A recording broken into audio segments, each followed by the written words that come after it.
Sepotong senja untuk pacarku, Seno Kumira Aji Dharma. Alina tercinta, bersama surat ini kukirimkan padamu sepotong senja. Dengan angin, debur ombak, matahari terbenam, dan cahaya keemasan. Apakah kamu menerimanya dalam keadaan lengkap?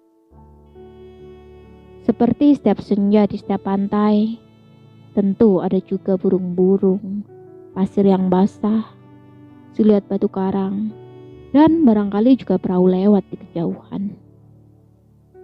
Maaf, aku tidak sempat menelitinya satu persatu. Mestinya ada juga lokan, batu yang berwarna-warni, dan bias cahaya cemerlang yang berkeratap pada buih yang bagaikan impian. Selalu saja membuat aku mengangankan segala hal yang paling mungkin kulakukan bersamamu. Meski aku tahu semua itu akan tetap tinggal sebagai kemungkinan yang entah kapan menjadi kenyataan. Kukirimkan sepotong senja ini untukmu, Alina, dalam amplop yang tertutup rapat dari jauh. Karena aku ingin memberikan sesuatu yang lebih dari sekedar kata-kata. Sudah terlalu banyak kata di dunia ini, Alina. Dan kata-kata ternyata tidak mengubah apa-apa. Aku tidak akan menambah kata-kata yang sudah tak terhitung jumlahnya dalam sejarah kebudayaan manusia, Alina. Untuk apa? Kata-kata tidak ada gunanya dan selalu sia-sia. Lagi pula siapakah yang masih sudi mendengarnya? Di dunia ini semua orang sibuk berkata-kata tanpa pernah mendengarkan kata-kata orang lain.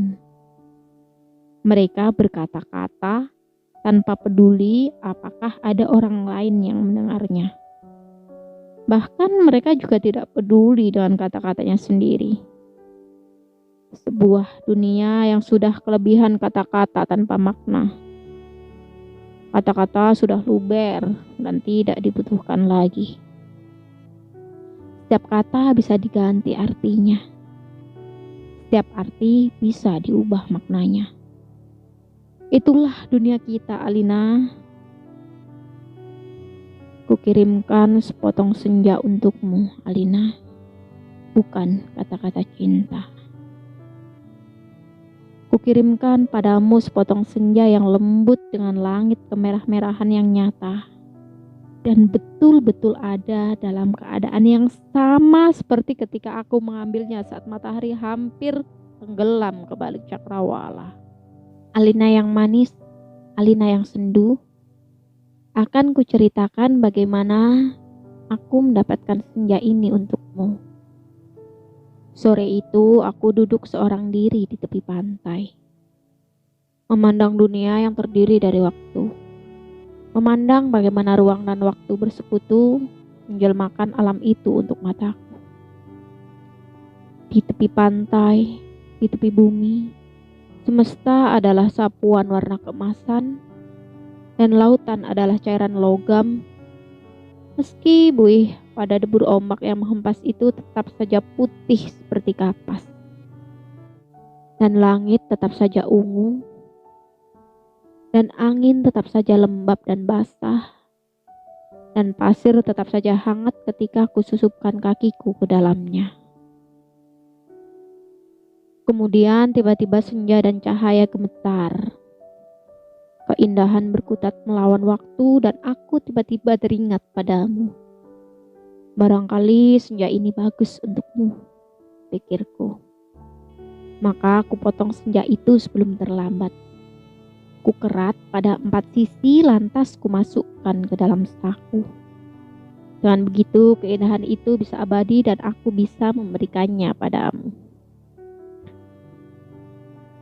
Setelah itu aku berjalan pulang dan perasaan senang. Aku tahu kamu akan menyukainya karena aku tahu itulah senja yang selalu kamu bayangkan untuk kita.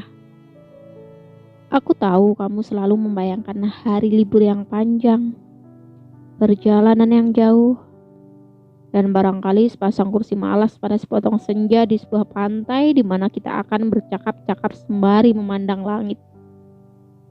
Sambil berangan-angan, sambil bertanya-tanya, apakah semua ini memang benar-benar telah terjadi?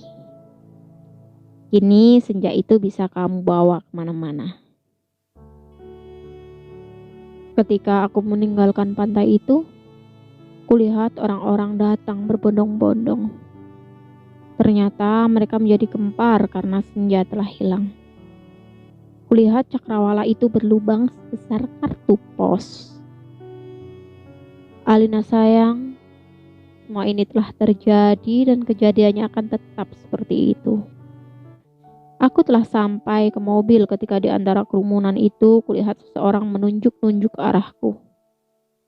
Dia yang mengambil senja itu. Saya lihat dia mengambil senja itu. Kulihat orang-orang itu melangkah ke arahku. Melihat gelagat itu aku segera masuk mobil dan tancap gas. Catat nomornya, catat nomornya. Aku melejit ke jalan raya. Kukebut mobilku tanpa perasaan panik. Aku sudah berniat memberikan senja itu untukmu dan hanya untukmu saja, Alina. Tak seorang pun boleh mengambilnya dariku. Cahaya senja yang keemasan itu berbinar-binar di dalam saku. Aku merasa cemas. Karena meskipun kaca mobilku gelap, tapi cahaya senja tentu cukup terang dilihat dari luar. Dan ternyata cahaya senja itu memang menembus segenap celah dalam mobilku. Sehingga mobilku itu meluncur dengan nyala cemerlang ke aspal maupun ke angkasa. Dari radio yang kusetel, aku tahu berita tentang hilangnya senja telah tersebar kemana-mana. Dari televisi dalam mobil bahkan kulihat potretku sudah terpampang. Aduh, baru hilang satu senja saja sudah paniknya seperti itu. Apa tidak bisa menunggu sampai besok? Bagaimana kalau setiap orang mengambil senja untuk pacarnya masing-masing? Barangkali memang sudah waktunya dibuat senja tiruan yang bisa dijual di toko-toko. Dikemas dalam kantong plastik dan dijual di kaki lima. Sudah waktunya senja diproduksi besar-besaran supaya bisa dijual anak-anak pedagang asongan di perempatan jalan. Senja cuma 1.003. Di jalan tol mobilku melaju masuk kota.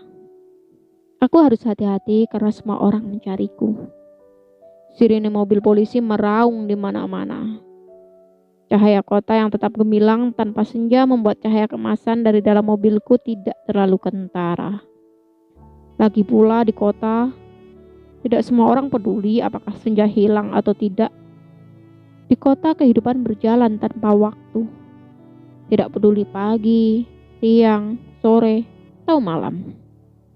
Jadi tidak pernah penting senja itu ada atau hilang. Senja cuma penting untuk turis yang suka memotret cahaya terbenam. Boleh jadi hanya demi alasan itulah senja yang kubawa ini dicari-cari polisi.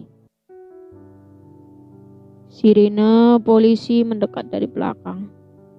Dengan pengeras suara, polisi itu memberi peringatan. Pengemudi mobil Porsche abu-abu metalik ST1965A harap berhenti. Ini polisi. Anda ditahan karena dituduh telah membawa senja. Meskipun tak ada peraturan yang melarangnya, tapi Berdasarkan apa? Aku tidak sudi mendengarnya lebih lama lagi. Jadi kulibas dia sampai terpental keluar pagar di tepi jalan. Kutancap gas dan menyelip-nyelip dengan lincah di jalanan. Dalam waktu singkat, kota sudah penuh raungan sirine polisi. Terjadi kejar-kejaran yang seru, tapi aku lebih tahu seluk-beluk kota. Jalanan dengan cahaya yang bermain warna, gang-gang gelap yang tak pernah tercatat dalam buku alamat, lorong-lorong rahasia yang hanya diperuntukkan bagi orang-orang di bawah tanah. Satu mobil terlempar di jalan layang. Satu mobil lain tersesat di sebuah kampung Dan satu mobil lagi terguling-guling menabrak truk, lalu meledak lantas terbakar. Masih ada 2 polisi bersepeda motor mengejarku. Ini soal kecil. Mereka tak pernah bisa mendahuliku. Dan setelah kejar-kejaran beberapa lama, mereka kehabisan bensin dan pengendaranya cuma bisa memaki-maki. Kulihat senja dalam saku bajuku. Masih utuh. Angin berdesir, langit semburat ungu. Debur ombak menghempas ke pantai. Hanya padamu sajalah senja ini kuserahkan, Alina. Tapi Alina, polisi ternyata tidak sekonyol yang sangka. Di segenap sudut kota mereka telah siap siaga. Bahkan aku tak bisa membeli makanan untuk mengisi perutku. Bahkan di langit tanpa senja, helikopter mereka menyorotkan lampu ke setiap celah gedung bertingkat. Aku tersudut dan akhirnya nyaris tertangkap.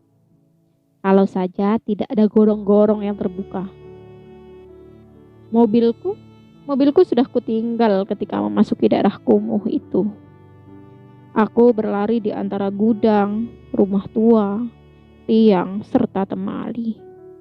Terjatuh di atas sampah, merapi tangga-tangga reot, sampai seorang gelandangan menuntunku ke suatu tempat yang tak akan pernah kulupakan dalam hidupku.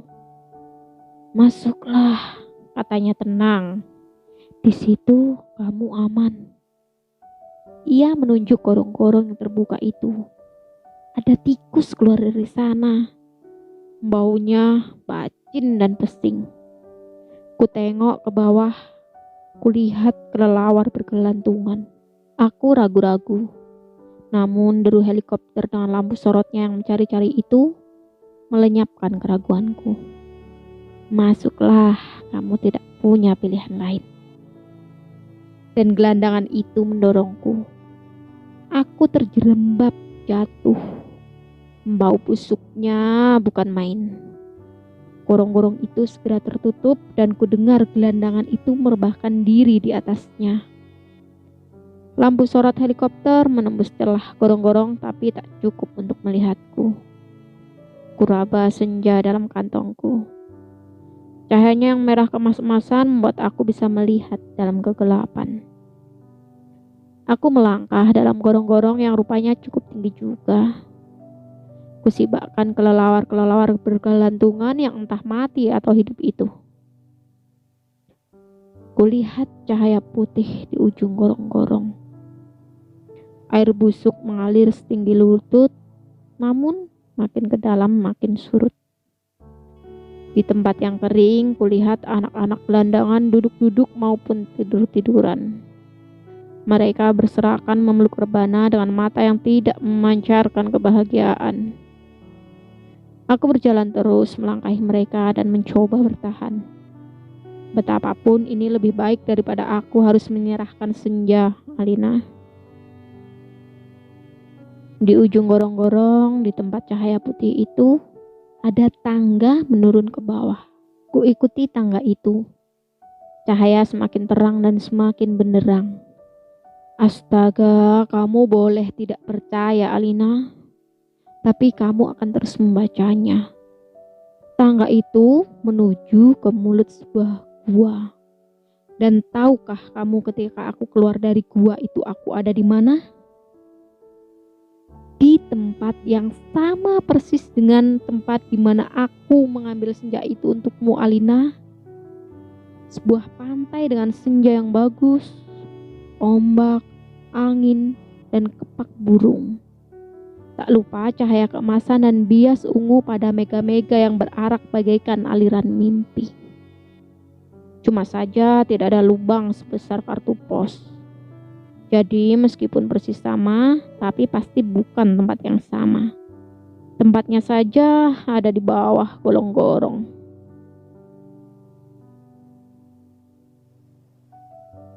Aku berjalan ke tepi pantai. Tenggelam dalam guyuran alam yang berawan. Nyiur tentu saja. Matahari dan dasar lautan yang bening dengan lidah ombak yang mendesis-desis. Tak ada cottage, tak ada barbeque, tak ada marina. Semua itu memang tidak perlu. Senja yang bergetar melawan takdir membiaskan cahaya keemasan ke tepi semesta. Aku sering malu sendiri melihat semua itu, Alina. Apakah semua itu mungkin diterjemahkan dalam bahasa? Sambil duduk di tepi pantai, aku berpikir-pikir. Untuk apakah semua ini kalau tidak ada yang menyaksikannya?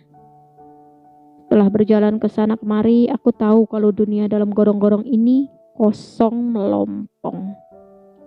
Tak ada manusia, tak ada tikus, apalagi dinosaurus. Hanya burung yang berkepak, tapi ia sepertinya bukan burung yang bertelur dan membuat sarang. Ia hanya burung yang dihadirkan sebagai ilustrasi senja.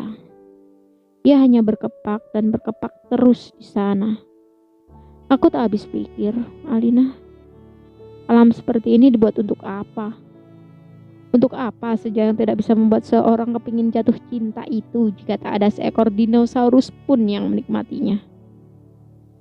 Sementara di atas sana orang-orang ribut kehilangan senja.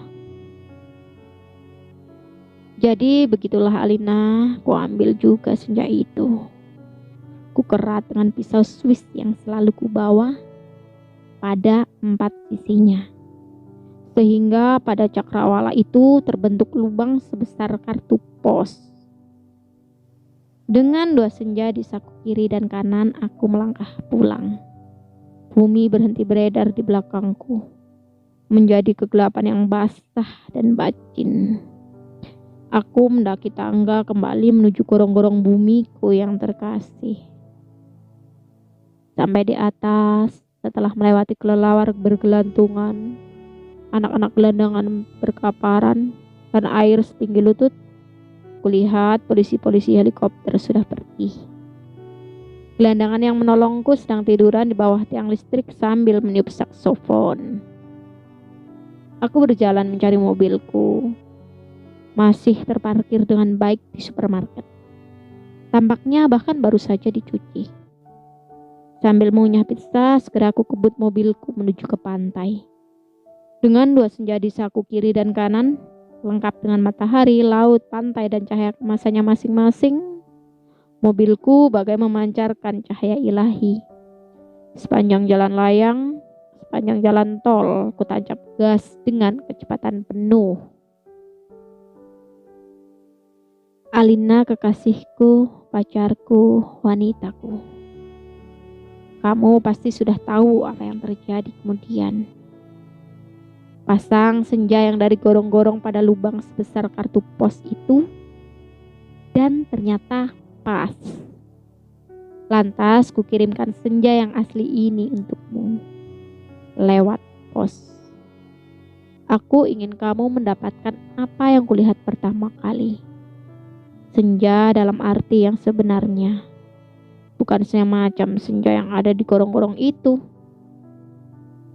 Kini gorong-gorong itu betul-betul menjadi gelap, Alina. Pada masa yang akan datang, orang-orang tua akan bercerita pada cucunya tentang kenapa gorong-gorong menjadi gelap. Mereka akan berkisah bahwa sebenarnya ada alam lain di bawah gorong-gorong dengan matahari dan rembulannya sendiri. Namun semua itu tidak ada lagi karena seseorang telah mengambil senja untuk menggantikan senja lain di atas bumi. Orang-orang tua itu juga akan bercerita bahwa senja di atas bumi yang asli telah dipotong dan diberikan oleh seseorang kepada pacarnya. Alina yang manis, paling manis, dan akan selalu manis. Terimalah sepotong senja itu hanya untukmu, dari seseorang yang ingin membahagiakanmu. Awas, hati-hati dengan lautan dan matahari itu. Salah-salah cahayanya membakar langit, dan kalau tumpah, airnya bisa membanjiri permukaan bumi. Dengan ini kukirimkan pula kerinduanku padamu. Dengan cium, peluk, dan bisikan terhangat. Dari sebuah tempat yang paling sunyi di dunia.